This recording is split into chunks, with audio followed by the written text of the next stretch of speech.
wasichana wamependa hela ambazo sio zao.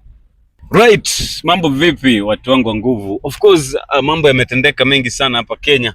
Kumekuwa na mambo ya femicide, watoto wa kike wanauawa, watoto wa kike wanadhulumiwa na watoto wa kiume. Of course, unaanza kujiuliza nini kinatendeka, na ili kutusaidia tu labda kuangalia swala hili kwa undani zaidi, imebidi tumtafute mwenyekiti inaitwa CHAK, Cheating Husbands Association of Kenya.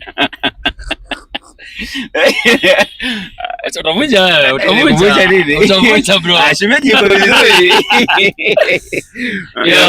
Ngoja mwenyekiti. Hapo sasa unajua shanipa jina lakini sio langu.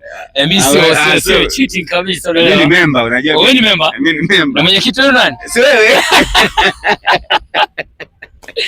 Simsikize wewe. Bwana, mambo yamekuwa mengi sana. Juzi tumeona mtoto wa kike ni kama amerushwa kutoka orofani kabisa akaanguka.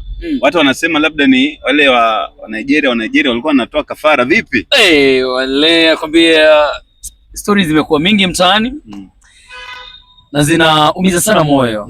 Hasa unajua mtu kama mimi ni mtu ambaye siwezi tamani ama siwezi taka kuona mtu akiteseka ama mtu akifa kwa sababu ya vitu vidogo kama hivi. Unajua kuna vitu ambavyo unaweza zuia. Kuna vitu ambavyo kweli huwezi ukazuia.